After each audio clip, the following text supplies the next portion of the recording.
Bjossa's baby. You are aware of the amputation, your fluke, your eye. You saw it coming like fish for dinner. But is she dead? This is the question no body can answer. No small sweetheart floats anywhere. The tank, the open sea, to confirm the breach of your heart and the wild pirouette of your grief. It is all the uncertainty of absence, the guesswork of mourning without proof, milking the empty sea with sonar pulses. It is all the bald oddness of humans who carried her away, believing it best, certain you felt not a thing. Do not whisper your baby's private name, bjossa. It beats inside you as blood, essential to every cell. Do not tell that orca mothers yearn for moonlight and the cast of two shadows above an open reef.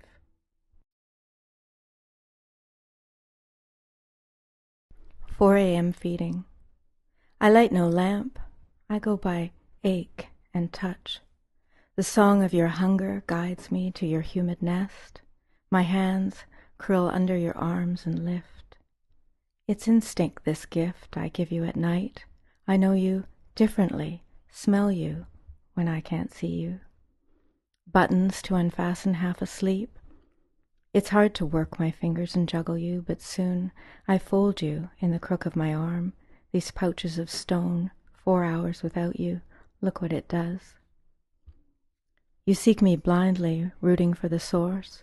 I croon, it is there. I melt and gush. You choke, break, cough, too much, too fast, gurgling to your belly. Milk splatters your face and fuzzy scalp. Milk, sweet and warm, such plenty to grow on.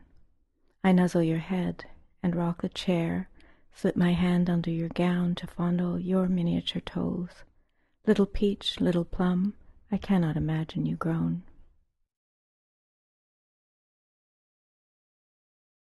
Hummingbird. She loved it, this baby who flitted from corner to corner against the ceilings of her house. She loved it, surely. She was its mother. She didn't love its mouth dragging down her breasts and cracking open her nipples, the spit-up curdled milk tracking lazily down her shoulders and soaking her shirts. She didn't love the crying or all the diapers, the sweet yellow shit she wiped off with a warm, damp cloth. She did love the gurgles of its pleasures, its fat extremities, its bow legs, and the soft spot on its fuzzy, warm skull. She loved the idea of 10 miniature fingers and toes.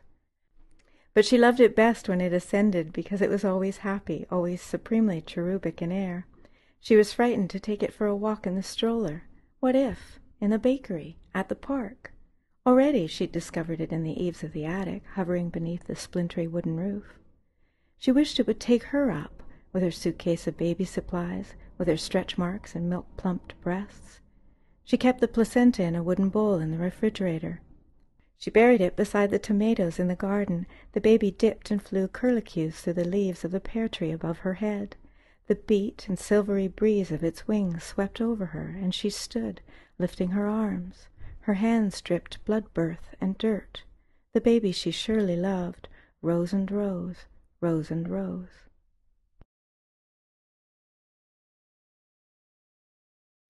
Love Canal. Medical waste and the spawn babies of industrial parks are starting to talk back. It's not the terrible twos. It's adolescent urges with wet dreams and blood.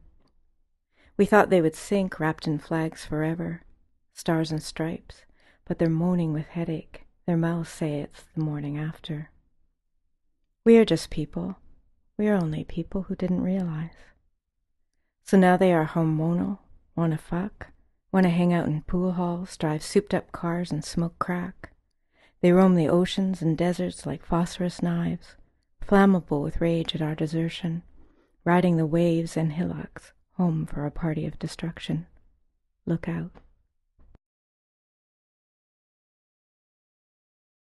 Moonwalk. A fat rat, rabid rat, the latest rat, crawls up the scumholes of Harlem with rhinestones on his goodwill tucks, a spit shine on his dancing shoes, and a shooby-doo-doo-wah in his marble heart. He should worry about underarms. No more slime dives in the Hudson before calling on a lady. Rat-a-tat-tat he comes courting, with warranties and counterfeit tail. He took the A train from Wall Street. Ooh, he is sharp in that top hat. Hey, hey, he's cool. His smile charms babies. Open up. Those little teeth? The foam is only aftershave. This is no stiletto lover. This is solid rat flesh, tap dancing on your tummy, bebop, moonwalking on your thighs.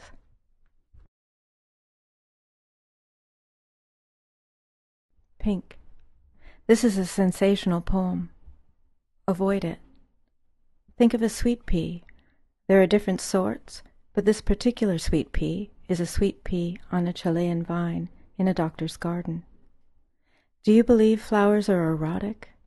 Do you believe in torture? This pink sweet pea is the sweet pea a soldier, arresting the doctor, grinds underfoot so it bleeds on the sole of his boot. Do you believe flowers ask for it?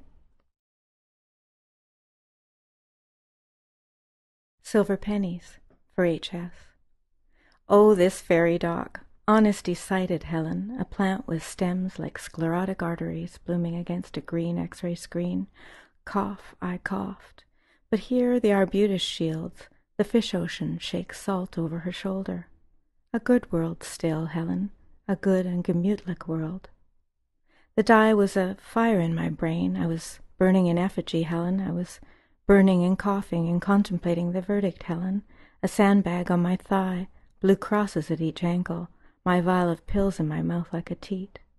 The world changes, nickel and dime, the big time.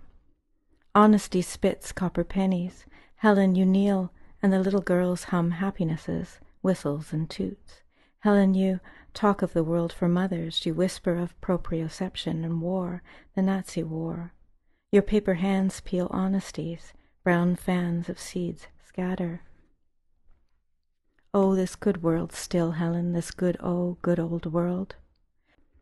This fairy dock departure, what is left on the stalk is silver and silk, is shells, and you gather it in armfuls.